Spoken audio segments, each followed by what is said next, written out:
Kita seringkali menuntut begitu banyak dari hidup, dari diri kita sendiri, bahkan dari Tuhan. Kenapa aku nggak dapat kerjaan impianku? Kenapa orang lain lebih sukses, sedangkan aku masih di sini? Tapi pernahkah kita berhenti sejenak dan berpikir, mungkin yang kita inginkan bukanlah yang terbaik buat kita. Hidup sering berjalan nggak seperti yang kita rencanakan. Kita menginginkan A, tapi Tuhan kasih B. Dan saat itu kita mulai bertanya, kenapa Tuhan? Tapi apakah kita benar-benar yakin bahwa A adalah yang terbaik buat kita? Apakah kita siap untuk menerima bahwa mungkin apa yang Tuhan berikan adalah pilihan terbaik? Kita terlalu sering fokus pada apa yang belum kita punya, sampai kita lupa untuk bersyukur atas apa yang sudah ada. Kita minta ini, minta itu. Tapi pernahkah kita bilang, terima kasih Tuhan atas nafas yang kau berikan pagi ini? Atau pernahkah kita merasa tenang karena Tuhan masih memberi kita waktu? Kita lupa bahwa Tuhan lebih tahu apa yang kita butuhkan. Kita cuma tahu sedikit, sedangkan Dia tahu segalanya. Kita semua pasti pernah merasakan momen-momen di mana hidup terasa nggak adil kan? Kita sudah bekerja keras, berdoa setiap hari, berharap yang terbaik. Tapi kenyataannya kita masih jauh dari apa yang kita inginkan. Di saat seperti itu, hati kita sering dipenuhi rasa kecewa. Tapi pernah nggak sih kita berhenti dan berpikir, mungkin yang kita inginkan bukan yang terbaik untuk kita. Mungkin Tuhan punya rencana yang jauh lebih baik dari yang bisa kita bayangkan. Inilah esensi dari kalimat, tidak menuntut apa-apa lagi wahai Robku, selama engkau ridho dan senang dengan keadaan yang kau pilihkan untukku. Yuk kita bahas secara ilmiah, psikologis, dan tentunya dari sudut pandang Islam. Berikut penjelasannya. Secara ilmiah, konsep menerima keadaan yang disebut sebagai acceptance sebenarnya punya manfaat besar bagi tubuh dan pikiran kita. Ketika kita berhenti menuntut sesuatu yang di luar kendali kita dan mulai menerima apa yang ada, tubuh kita mengalami perubahan fisiologis yang positif. Salah satu hal yang terjadi adalah penurunan tingkat kortisol yang dikenal sebagai hormon stres. Saat kita nggak lagi memaksakan kehendak, otak kita menjadi lebih rileks, tekanan darah turun, dan jantung bekerja lebih stabil. Penerimaan juga mengaktifkan bagian otak yang disebut korteks prefrontal, yang bertanggung jawab untuk pengambilan keputusan dan pengendalian emosi. Jadi, saat kita menerima keadaan yang Tuhan berikan, kita jadi lebih tenang, lebih fokus, dan lebih mudah berpikir jernih untuk menghadapi apapun yang datang. Dari sisi psikologis, konsep ini sangat erat kaitannya dengan resilience atau daya tahan mental.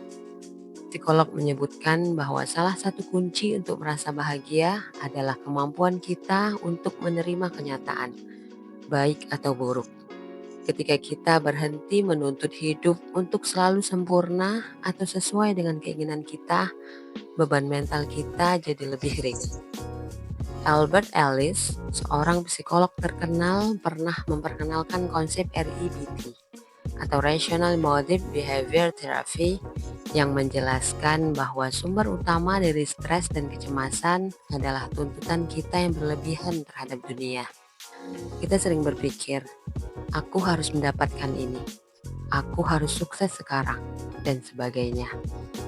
Tapi dengan berpikir lebih rasional dan menerima bahwa apa yang terjadi mungkin memang sudah yang terbaik, kita bisa mengurangi kecemasan dan mulai merasa lebih damai.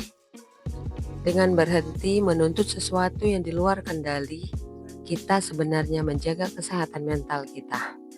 Kita jadi lebih fokus pada hal-hal yang bisa kita kendalikan, seperti usaha, sikap positif, dan cara kita merespon masalah.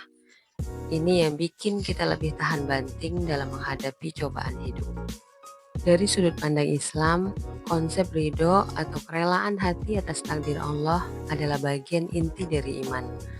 Allah sudah menjanjikan dalam Al-Quran bahwa segala sesuatu yang Dia berikan, baik yang kita sukai atau tidak, adalah yang terbaik untuk kita. Dalam surah Al-Baqarah ayat 216, Allah berfirman, "Boleh jadi kamu membenci sesuatu, padahal itu amat baik bagimu. Dan boleh jadi pula kamu menyukai sesuatu, padahal itu amat buruk bagimu. Allah mengetahui sedang kamu tidak mengetahui." Ketika kita mengatakan tidak menuntut apa-apa lagi selama engkau ridho, kita sebenarnya sedang menyatakan kepercayaan penuh pada kebijaksanaan Allah. Kita menyerahkan segalanya kepadanya, karena kita yakin bahwa hanya Dia yang tahu apa yang terbaik untuk kita. Dalam Islam, ini disebut sebagai tawakal, yaitu berserah diri sepenuhnya kepada Allah setelah berusaha semampu kita. Selain itu, sikap ridho dan tawakal ini juga membawa ketenangan batin yang luar biasa. Rasulullah Shallallahu Alaihi Wasallam bersabda, "Sungguh menakjubkan keadaan seorang mukmin. Semua urusannya baik, dan itu tidak terjadi pada siapapun kecuali seorang mukmin. Jika mendapatkan kesenangan, dia bersyukur, dan itu baik baginya. Dan jika tertimpa musibah, dia bersabar, dan itu juga baik baginya." Hadis riwayat Muslim. Ridho juga mendekatkan kita kepada cinta Allah. Ketika kita ridho atas apapun yang Allah berikan, termasuk cobaan, kita menunjukkan bahwa kita menghargai takdirnya dan menerima segala keputusannya dengan hati yang ikhlas. Jadi, kalau kita bisa berhenti menuntut apa-apa lagi dari Tuhan dan mulai menerima dengan hati terbuka apapun yang Dia berikan, baik atau buruk, hidup kita pasti akan lebih tenang. Secara ilmiah, tubuh kita jadi lebih sehat. Secara psikologis, kita jadi lebih kuat. Dan secara spiritual, kita lebih dekat dengan Allah. Kita mungkin lagi kecewa, lagi ngerasa down banget karena nggak dapet apa yang kita mau. Tapi, coba deh ganti mindset. Gimana kalau kita mulai bilang ke diri sendiri, "Saya bakal nerima apapun yang Tuhan kasih, selama itu membuat Tuhan ridho sama saya." Karena pada akhirnya yang kita cari itu bukan cuma sukses dunia, tapi ketenangan hati, kedamaian jiwa. Dan itu cuma datang kalau kita bisa ikhlas sama takdir Tuhan. Kadang yang kita butuhin bukan hasil sesuai keinginan kita, tapi hati yang bisa menerima apapun yang Tuhan kasih. Tidak menuntut apa-apa lagi, wahai Robku, selama engkau ridho dan senang dengan keadaan yang kau pilihkan untukku. Kalimat ini dalam banget, guys.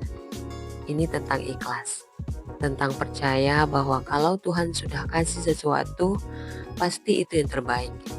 Walaupun kita nggak selalu paham kenapa. Ingat, bukan berarti kita berhenti berusaha, tapi kita belajar untuk menerima hasil apapun dengan rasa syukur selama Allah ridho. Karena pada akhirnya kita sadar bahwa kebahagiaan sejati bukan tentang memiliki segalanya, tapi tentang ridho dengan apa yang sudah Tuhan tentukan. Percayalah, selama kita ridho dengan apa yang Tuhan tentukan, hati kita bakal jauh lebih tenang. Dan anehnya, saat kita udah bisa nerima, hal-hal baik biasanya mulai datang sendiri tanpa kita paksa. Jadi, yuk belajar untuk lebih percaya sama rencana Tuhan. Karena pada akhirnya, Tuhan gak pernah salah kasih takdir. Kita cuma perlu sedikit lebih sabar, lebih ikhlas, dan lebih percaya. Selama Tuhan ridho, kita gak perlu menuntut apa-apa lagi. Semua akan baik-baik aja. Jadi mulai sekarang, wahai Robku, aku tidak akan menuntut apa-apa lagi. Selama engkau ridho, selama engkau senang dengan keadaan yang kau pilihkan untukku, aku pun ridho. Karena aku tahu rencanamu selalu lebih indah dari apapun yang bisa aku bayangkan. Thank you for watching. Jangan lupa like, comment, dan subscribe my channel. Let's do it jika video ini bermanfaat untuk kalian. Dan jangan lupa bagikan video ini ke teman-teman kamu yang butuh ketenangan dalam hidup.